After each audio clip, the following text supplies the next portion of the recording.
sertai mereka. Kalau dia penulis, jangan baca bukunya. Kalau dia ceramah, jangan dengarkan ceramahnya. Kalau dia bikin statement, tinggalkan saja orang ini, jauhi dia, isolasi. Tujuannya bukan ingin menghinakan dia, tujuannya hatta yakhudu fi haditsin ghairi, untuk menyadarkan dia bahwa ada yang salah dalam pernyataannya. Assalamualaikum warahmatullahi wabarakatuh, teman-teman sebangsa dan setanah air. Kembali lagi di channel Jagat 7. Ya, pada pertemuan kali ini saya menemukan satu videonya Ade Armando dan Kumala, di mana Ade Armando dan Kumala berbincang-bincang, yang kemudian pada beberapa pembahasan membahas soal Al-Quran. Ya, teman-teman sebangsa dan setanah air, ya, sebenarnya bukan kapasitas Ade Armando maupun Kumala ini untuk membahas perihal agama Islam atau bab-bab dalam agama Islam, termasuk dalam hal ini adalah menghafal Al-Quran. Itu sebenarnya bukan kapasitasnya, ya, harus ahlinya untuk membahas. Tapi bagaimana lagi teman-teman sebangsa setanah air, di negara kita tidak hanya orang liberal bicara, bahkan orang sekuler saja berbicara, teman-teman. Ya, jadinya kacau balau seperti ya kita lihat ini, ya teman-teman. Jadi pada perbincangan itu Ade Armando menanyakan ke Kumala, apa manfaatnya menghafal Al-Quran. Sebelum kita lanjut, ya teman-teman, kita akan simak dulu videonya. Sekarang orang masih menghafal Al-Quran, itu manfaatnya apa? Kalau gitu, sekarang tuh menjadi tidak relevan lagi, atau tidak menjadi sebuah kebutuhan yang prioritas untuk zaman sekarang. Itu manfaatnya apa menghafal Al-Quran? Apakah relevan untuk kemudian orang-orang itu menghafal Al-Quran? Apakah relevan memiliki para penghafal? Karena kayak Anda aja tadi kan, begitu Anda lupa, Anda langsung klik keluar si Ali Imran, si Al-Maidah, si Az-Zariyat. Nggak usah lah ya kemudian menghafal Al-Quran, tinggal klik saja di zaman sekarang pakai HP, itu keluar surat Al-Imran, ya, dan surat yang lainnya. Tapi ini agak kurang sopan yang menyebutkan si Al-Imran, si ini, si itu, dan lain sebagainya. Ini kan dia bayangannya apa terhadap Al-Quran kok sampai-sampai ya kemudian menyebutkan dengan depannya itu si, ya. Si kan biasanya kan terkenal, ya teman-teman, kalau kita memanggil teman kita atau kita sedang menceritakan teman kita si Anu dan sebagainya, kan itu ini kok diterapkan dalam konteks Al-Quran. Lanjut ya teman-teman. Jadi what is the purpose? Apa manfaatnya bahwa ada banyak orang di Indonesia ini, di seluruh dunia, menghafalkan Al-Quran? Apa manfaatnya menghafalkan Al-Quran? Ya, aku setuju. Itu makanya aku ingin menyanggah opini Bang Ade tentang aku, yang mana Bang Ade bilang aku hafal Quran itu luar biasa. Karena bagiku jadinya itu biasa aja, karena tidak ada manfaatnya. Menghafal Al-Quran biasa aja, karena apa? Tidak ada manfaatnya. Banyak teman-teman manfaat menghafal Al-Quran. Manfaat di dunia, fid dini, atau manfaat di akhirat, fil akhirah. Banyak sekali teman-teman. Di dunia, ya, di antara lain kita bisa fokus, ya, merefresh akal kita, meningkatkan sebuah ketakwaan, jadi pribadi yang teliti, dan lain sebagainya. Banyak secara manfaat duniawinya. Kalau manfaat secara akhirat banyak juga teman-teman, seperti diangkatnya derajat orang-orang yang menghafal Al-Quran, diangkatnya derajat, ya, kehormatan orang menghafal Al-Quran di antara hamba-hamba yang lain yang tidak menghafal Al-Quran, menyelamatkan ayah ibu di akhirat kelak, memberikan suatu penghormatan, diberikan mahkota ayah ibunya di akhirat kelak oleh anaknya yang menghafal Al-Quran di dunia. Jadi kalau ditanya manfaatnya apa, ya teman-teman, ya banyak sekali manfaat di dunia maupun manfaat di akhirat. Di akhirat itu tadi teman-teman, Allah kasih anak penghafal Al-Quran di akhirat sebuah mahkota, dan mahkotanya itu kemudian dipasangkan kepada ayah dan ibunya. Dan Al-Quran menjadi sebuah syafaat di akhirat kelak, teman-teman. Apalagi yang menghafalkannya, menghafalkan maknanya, kemudian melaksanakan dari Al-Quran itu, banyak sekali manfaatnya. Jadi teman-teman sebangsa dan setanah air, menurut saya sembarangan ya kalau Ade Armando itu mengatakan apa manfaatnya menghafal Al-Quran, disambung lagi oleh Kumala, apa manfaatnya menghafal Al-Quran. Ya ini tentunya tidak berlaku teman-teman, bagi orang-orang liberal semacam ini tidak berlaku, karena hidayah tidak berlaku. Orang-orang liberal dan orang-orang munafik itu setara. Bahkan kata Allah Subhanahu wa taala, besok kelak sebelum orang kafir yang dijerumuskan ke neraka, orang munafik dulu yang dijerumuskan ke neraka. Karena apa? Ya seperti ini sih, kita lihat sendiri opininya, menyesatkan umat, menyesatkan masyarakat. Bukan ahlinya membicarakan soal Al-Quran, berbicara Al-Quran. Akhirnya seperti ini. Apa manfaatnya Al-Quran dan sebagainya. Astagfirullahaladzim. Ya kalau hal-hal seperti ini ya memang harus kita sampaikan kepada masyarakat. Tapi lain kali ketika dia membahas soal agama dalam bab lain, gak usah didengar. Ya kalau ini sudah kelewatan teman-teman, sudah kelewatan.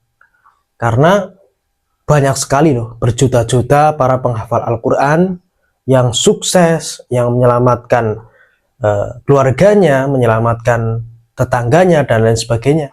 Karena kesuksesan itu didorong dengan semangat menghafal Al-Quran itu, ya. Di pondok-pondok pesantren juga banyak penghafal Al-Quran. Dan ketika kita flashback ke belakang di zaman Rasulullah SAW, ya, penghafal Al-Quran itu sangat penting. Ya, sangat penting teman-teman. Sangat berharga. Jadi teman-teman sebangsa dan setanah air, ya, orang-orang semacam ini adalah orang-orang yang jauh dengan hidayah Allah Subhanahu wa taala. Karena liberal itu tidak berlaku baginya. Ya, barang siapa ya teman-teman yang difahamkan tentang agama, ya insya Allah akan paham. Tapi barang siapa yang ditakdirkan tidak paham agama, ya mau bagaimana lagi ya? Mau bicara tentang agama seperti Armando ini, ya pasti Allah akan sesatkan. Karena itu berlaku, hidayah itu berlaku, ranahnya Allah, hak prerogatifnya Allah Subhanahu wa taala. Kita lihat Ustadz Adi Hidayat menghafalkan Al-Quran dan hadisnya luar biasa.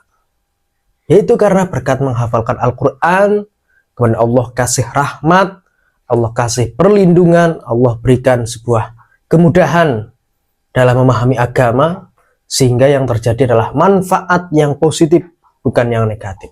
Jadi teman-teman sebangsa tanah air, sosok Ade Armando ini ya, kalau membahas soal agama, pemikirannya itu cenderung sangat liberal, ya.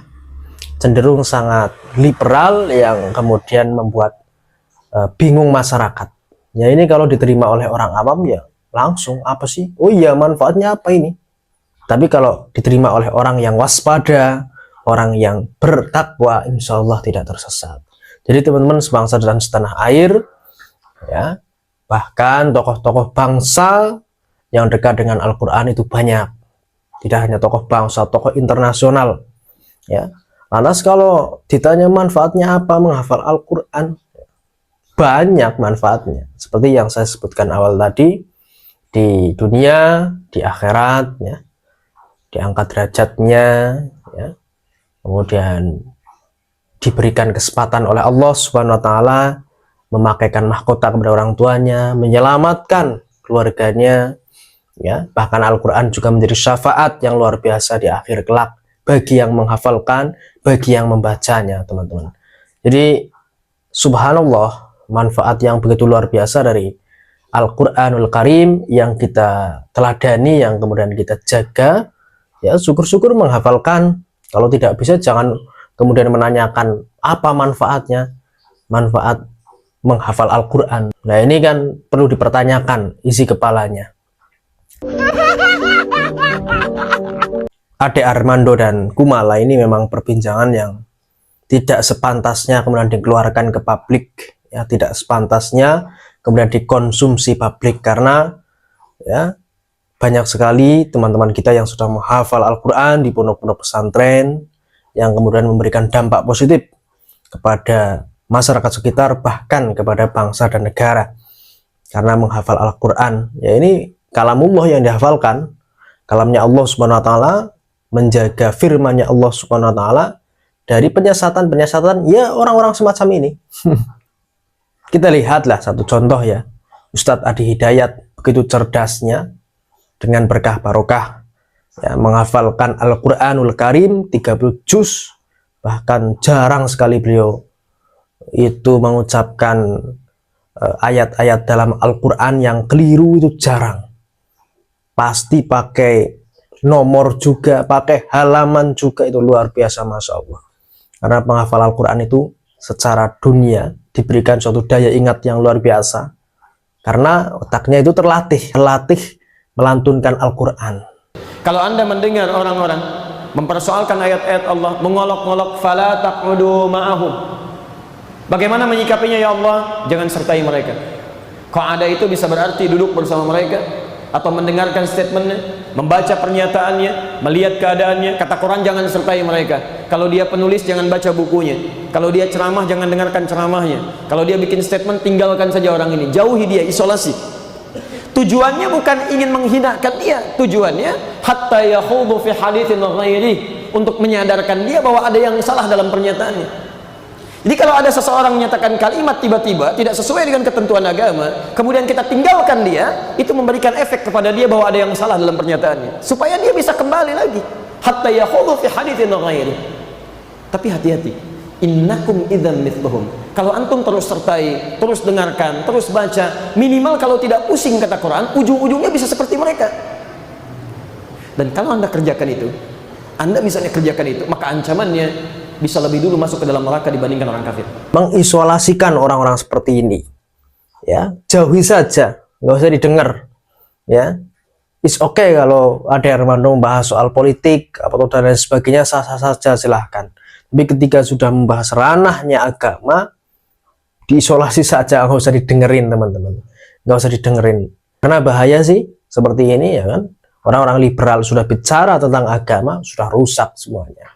Jadi orang-orang liberal ini pada zaman Rasulullah SAW pernah ada, ya, di mana selalu membuat proposal, meminta kepada Nabi, ya, minta apa? Ini masjidnya kayaknya kurang, Nabi, ya, kurang luas. Akhirnya membangun masjid, isinya untuk perkumpulan, untuk provokasi kepada Nabi dan lain sebagainya. Ini kan orang-orang tipikal liberal ini menunggangi agama tetapi mengobrak-abrik, ya, menunggangi sebuah agama Islam, ya, sedikit demi sedikit tahu tapi mengobrak-abrik. Ya seperti ini, pertanyaan-pertanyaan konyol, ya, pertanyaan-pertanyaan ngawur. Apakah tidak ada pembahasan lain? Apakah tidak ada pertanyaan lain semacam pertanyaan seperti ini, kan, teman-teman? Ya, ini bahaya. Ini sebagai contoh saja, teman-teman, ya, bahwa orang-orang seperti ini, kata Adi Hidayat tadi, diisolasi, dijauhi, teman-teman sebangsa tanah air, kalau melihat seperti ini. Ini ucapan yang salah, ucapan yang keliru, ya. Baik, terima kasih. Wassalamualaikum warahmatullahi wabarakatuh.